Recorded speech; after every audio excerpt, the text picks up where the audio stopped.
महात्मा बुद्ध कहते हैं कि जो मन पर जीतते हैं वही जीतते हैं और जो मन पर हार जाते हैं वही हार जाते हैं।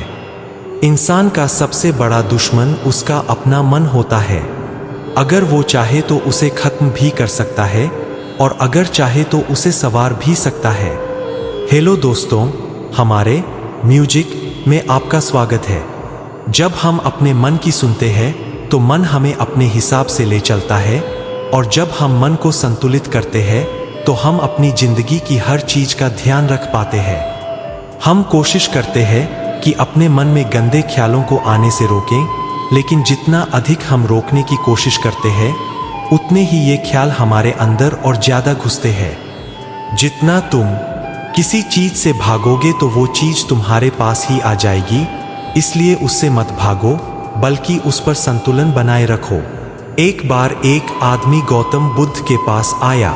उसने कहा, हे बुद्ध, मेरे मन में इतने गंदे विचार क्यों आते हैं? मैं नहीं चाहता कि मेरे मन में ऐसे विचार आएं, लेकिन कामवासना के विचार लगातार मेरे दिमाग में घूमते रहते हैं और मैं इनके बारे में सोचकर बहुत परेशान हो जाता हूँ। मेरी ऊर्जा और समय बस इन सोचों में ही खराब हो जाता है और इन सब विचारों की वजह से मैं कभी शांति से नहीं रह पाता और मैं हमेशा महिलाओं को देखकर मोहित हो जाता हूँ और खुद को रोक नहीं पाता। बुद्ध मुस्कुराए और उस व्यक्ति से पूछा, क्या तुम्हें पता है ये कामवासना क्या होती है? तब उस आदमी ने जवाब दिया, बुद्ध जी, मुझे कामवासना क्या है पता नहीं, लेकिन हाँ, जो भी हो यह एक बहुत बुरी चीज है। फिर बुद्ध ने उस व्यक्ति से कहा, सबसे पहले तुम्हें यह समझना होगा कि जो कुछ भी हमारे अंदर स्वाभाविक रूप से होता है वह बुरा नहीं होता, यह किसी न किसी रूप में हमारी जिंदगी में जरूरी होता है। कामवासना बुरी चीज नहीं है, यह हमारे मन की एक भावना है जो हमें कुछ हासिल करने में मदद करती है। यह हमें किसी चीज की कमी का एहसास कराता है और फिर हम उस चीज की ओर आकर्षित हो जाते हैं उसे पाने के लिए। जैसे अगर आपके पास पैसे की कमी है तो आपको पैसे की चाहत पैदा हो जाती है। कामना असल में एक तरह की कमी होती है जो जरूरत का एहसास होती है और जब ये जरूरत शारीरिक होती है तो हम उसे कामवासना कहते हैं। एक बार किसी ने गौतम बुद्ध से कहा, वो एक नदी के पास था जहां से वो रोज भिक्षा मांगने जाता था। एक दिन उसने देखा कि एक लड़का पेड़ के पीछे छुपा था। वो उस लड़के के पास गया और कहा, भाई, तुम पेड़ के पीछे छुपकर क्या देख रहे हो? लड़के ने कहा, अरे, क्या तुम वो नहीं देख रहे जो मैं देख रहा हूँ? फिर शिष्य ने नदी की तरफ देखा और वहां कुछ देखा। कुछ लड़कियां पानी भर रही थीं। वे लड़कियां 14 से 15 साल की थीं। फिर शिष्य ने उस लड़के से कहा, अरे भाई, वहां लड़कियां पानी भर रही है, इसमें छुपने की क्या बात है? फिर लड़के ने शिष्य की तरफ देखकर कहा, तुम पागल हो, तुम नहीं देख पा रहे हो, ये परी नदी से पानी कैसे ला रही है? उसकी आदतों को देखो, उसका नरम शरीर, उसकी पतली कमर, मटका उठाते वक्त ताकत लगती है और उसके बाल कमर पर ऐसे बह रहे हैं जैसे खूबसूरती बिखरी हुई हो। उसने फिर से नदी के किनारे की तरफ देखा और इस बार वह लगातार नदी के किनारे को देखता रहा। अब कुछ भी दिखाई नहीं दे रहा था और वह बिल्कुल निडर था। उसे किसी चीज का कोई डर नहीं था, लेकिन अब वह छिपने लगा। वो लड़कियों को ऐसे देखने लगा जैसे उसने कोई गलत काम कर दिया हो और जब वो चुपके से उन लड़कियों को देख रहा था तो अचानक अंदर से डर गया और बोला, मैं क्या कर रहा हूँ? जो मैं कर रहा हूँ वो सही नहीं है, मुझे यहाँ से दूर जाना चाहिए। फिर वो जल्दी से वहां से चला आया और आश्रम पहुंच गया। आश्रम पहुंचकर वो अपने काम में लग गया, लेकिन जो उसने अभी देखा था वो बार बार उसकी आंखों के सामने आ रहा था। वही हालात उसके दिमाग में घूम रहे थे। उसका मन सब कुछ देख रहा था। वो अंदर से उलझन में था और उसे कोई काम करने का मन नहीं कर रहा था। हर रोज सुबह सुबह वो आश्रम छोड़कर भिक्षा मांगने चला जाता और नदी के पास पेड़ के नीचे पहुंच जाता जहां लड़का पहले से ही मौजूद होता। दोनों मिलकर चुपके से लड़कियों को देखते रहते। अब वो ये हर दिन करने लगा। ये उसकी रोज की आदत बन गई। अब वो शिष्य किसी काम में दिलचस्पी नहीं लेता था, हमेशा किसी न किसी सोच में उलझा रहता था। वो आश्रम का काम ठीक से नहीं कर पाता था, नहीं ठीक से सो पाता था, नहीं ठीक से खा पाता था। उसका मन बेचैन रहता था। बार बार उन लड़कियों की खूबसूरती देखने की लालसा दिल में जलती रहती थी। जब गुरु भिक्षा मांग रहे थे तब भी उनका मन कहीं और खोया हुआ था। गुरु ने अपने शिष्य के इन कामों को समझ लिया था। फिर एक दिन गुरु ने शिष्य को बुलाया और कहा, आज से मैं भी तेरे साथ भिक्षा मांगने चलूंगा, तू और मैं। जब वे दोनों साथ भिक्षा मांगने गए तो शिष्य ने गुरु से मना कर कहा, नहीं गुरुदेव, आपको चिंता करने की जरूरत नहीं है, मैं अकेले ही ठीक से भिक्षा मांग लूंगा। गुरु ने शिष्य से कहा, ठीक है, तू अकेले भिक्षा मांगने जा। ताकि वह तुरंत भिक्षा मांगने बाहर निकला। सब लोग उसे देखने उसके पीछे पीछे चल पड़े। थोड़ी दूर जाकर गुरु ने देखा कि उसका शिष्य एक पेड़ के पीछे किसी लड़के के साथ जैसे कोई गुंडा हो छुपा हुआ है और चुपके से कुछ देख रहा है। गुरु भी उसके पीछे जाकर खड़ा हो गया। उसका शिष्य क्या देख रहा है, यह जानने के लिए कि वह पेड़ के पीछे क्या छुपा रहा है। गुरु ने देखा कि उसका शिष्य पेड़ के पीछे छुपा हुआ है और लड़कियों को नदी से पानी लेते देख रहा है। फिर गुरु ने शिष्य से कहा, क्या देख रहे हो तुम? अपने गुरु की आवाज सुनते ही वह डर गया और पसीना आने लगा। वह ऐसा कांपने लगा जैसे चोरी करते हुए चोरी पकड़ ली गई हो। उसकी हालत और खराब हो गई। वह कुछ कह भी नहीं पा रहा था। जो दूसरा उसके साथ था वह वहां से भाग गया। उसके मुंह से सिर्फ कुछ टूटी फूटी बातें निकल रही थीं। वह अपने गुरु की आंखों में तक भी नहीं देख पा रहा था। गुरु ने अपने शिष्य को देखकर कहा, मेरा शिष्य निडर था, उसे किसी से डर नहीं लगता था, लेकिन ये क्या, तुम तो डर के मारे कांप रहे हो।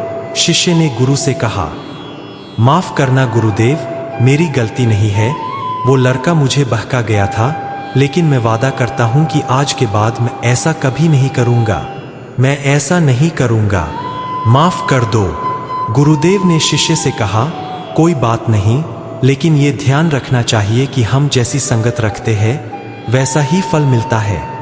जो विचार उस संगत के होते हैं वो हमारे अंदर उतर जाते हैं। इसलिए अच्छी संगत रखना जरूरी है ताकि अच्छे विचार हमारे अंदर आएं। फिर गुरुदेव और शिष्य आश्रम लौटे और शिष्य फिर से आश्रम के काम में मन लगाकर जुट गया। उसने वो रास्ता छोड़ दिया और वह एक अलग रास्ता अपनाने लगा। उसने अपना काम धीरे धीरे लेकिन ध्यान से करने लगा।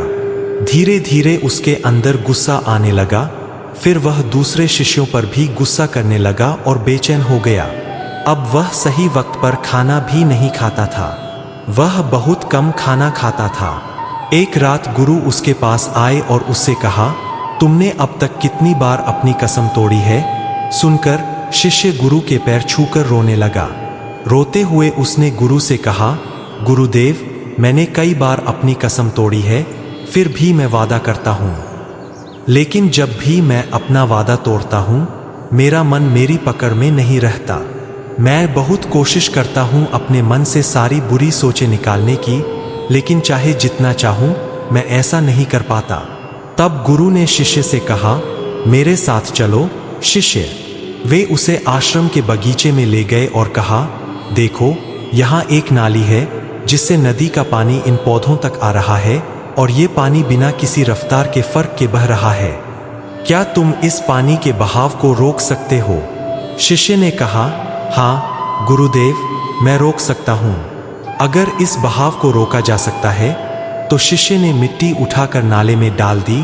पानी थोड़ी देर के लिए रुक गया। फिर कुछ समय बाद पानी मिट्टी के ऊपर से बहने लगा। गुरु ने शिष्य से कहा, अरे ये क्या, पानी रुका नहीं? फिर शिष्य ने कुछ कंकड़ उठाए और उन्हें उस नाले में डाल दिया। पानी एक बार फिर थोड़ी देर के लिए रुक गया, लेकिन फिर कुछ समय बाद पानी उन कंकड़ों के ऊपर से बहने लगा। तब गुरु ने कहा, हे शिष्य, क्या हुआ? पानी फिर से बहने लगा। तुम कह रहे थे कि रोक दूंगा। अगर हमें कोई काम रोकना है तो क्या हम उसे नहीं रोक सकते? फिर शिष्य ने कहा, कोई बात नहीं गुरुदेव, मैं इस पानी को रोक दूंगा। मैं पानी रोककर आपको दिखाऊंगा। शिष्य फिर एक बड़ा पत्थर लेकर आया और नाले पर रख दिया। पानी रुक गया। फिर उसने गुरु से कहा, देखिए गुरुदेव, मैंने कहा था कि मैं पानी रोक दूंगा। मैंने आपको दिखा भी दिया कि मैं पानी रोक सकता हूँ। मैंने आपका काम पूरा किया। गुरु ने मुस्कुराते हुए कहा, अच्छा, ध्यान से देखो, क्या पानी सच में रुका है?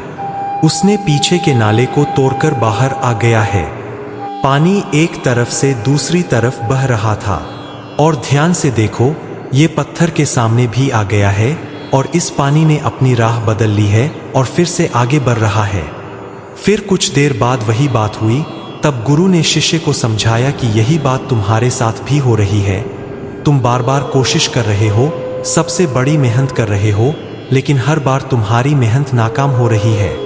और ऐसा हमेशा होगा, चाहे तुम कितना भी बड़ा पत्थर रखो, पानी अपनी राह बना ही लेगा।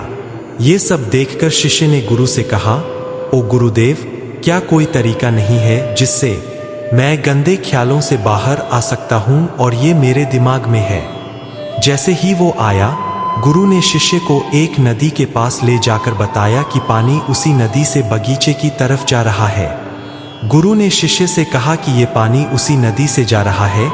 अगर हम इस रास्ते को बंद कर दें जहां से पानी बगीचे की तरफ जा रहा है, तो क्या हम पानी को रोक नहीं सकते?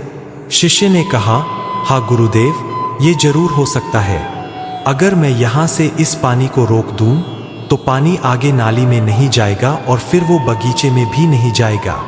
फिर शिष्य बहुत मेहनत करके उसने नदी की तरफ जाने वाली राह पत्थर और मिट्टी डालकर बंद कर दी और गुरु से बोला, गुरुदेव, मैंने पानी रोक दिया है, अब ये पानी बगीचे में नहीं जाएगा। फिर गुरु ने शिष्य से कहा, अगर पानी बगीचे में नहीं जाएगा तो पेड़ पौधों को पानी कहाँ मिलेगा? उन पेड़ों और पौधों को पानी चाहिए होता है, और उनमें से कुछ ऐसे भी हैं जिन्हें रोज पानी चाहिए। वो मुरझा जाएंगे, सूख जाएंगे, उनका क्या होगा? हमें पानी का रास्ता खोलना पड़ेगा, शिष्य ने कहा। गुरु की बात सुनकर उसने नदी से वापस लौटती पानी का रास्ता खोल दिया। फिर गुरु ने शिष्य से पूछा, अगर हम इस नदी का सारा पानी बगीचे की तरफ मोड़ दें तो क्या होगा? शिष्य ने जवाब दिया, गुरुजी, वहां के सारे पेड़ पौधे खत्म हो जाएंगे, घाटियां बर्बाद हो जाएंगी और वहां कुछ भी नहीं बचेगा। तब गुरु मुस्कुराए और बोले, समझ गए कि हमें कुछ रोकना नहीं है, बस हमेशा संतुलन बनाए रखना है। कम पानी से पौधे मरते हैं और ज्यादा पानी से भी पौधे नष्ट होते हैं। हमारी जिंदगी भी संतुलन पर ही चलती है। गुरुजी ने शिष्य से कहा कि अगर मैं तुम्हें कुछ ऐसा बताऊं जिसे तुम्हें अपने मन में नहीं सोचना चाहिए, तो सबसे पहले तुम्हारे दिमाग में किसकी तस्वीर आएगी? शिष्य ने कहा, गुरुदेव, सबसे पहली तस्वीर मेरे दिमाग में आम की आती है। गुरुजी ने कहा कि जब हम गंदे विचारों को जबरदस्ती रोकने की कोशिश करते हैं, तो वे और भी ज्यादा ताकत के साथ हमारे अंदर घुस आते हैं और हमारे मन में उभरते हैं। इसलिए हमें उन्हें दबाने की कोशिश कभी नहीं करनी चाहिए। फिर गुरुजी शिष्य के पास जाकर बोले कि बुरे लोगों की संगति के कारण हमारे मन में गंदे विचार आते हैं। कभी कभी ऐसा होता है कि हमारे अंदर कामुकता नहीं होती, लेकिन कुछ बदतमीज लोगों के साथ रहने की वजह से वह हम पर हावी हो जाती है। तब शिष्य ने कहा, गुरुदेव, आप सही कह रहे हैं, मैं अपने मकसद से भटक गया था। फिर वह शिष्य रात को बहुत शांति से सोया, सुबह पूरे मन से अपना काम किया और फिर सुबह भिक्षा मांगने चला गया। वही लड़का अभी भी पेड़ के पीछे छुपा उन लड़कियों को देख रहा था। वह शिष्य नदी की ओर गया जहां वे लड़कियां पानी भर रही थीं। उसने उन लड़कियों से पानी मांगा। उन लड़कियों में से एक उसने उसे पानी दिया और उस सन्यासी शिष्य के पैर छुए। शिष्य ने आशीर्वाद दिया, तुम स्वस्थ रहो। शिष्य के मन में सकारात्मक ऊर्जा थी। उसके चेहरे पर एक मुस्कान थी, जैसे उसने कोई खोई हुई चीज वापस पा।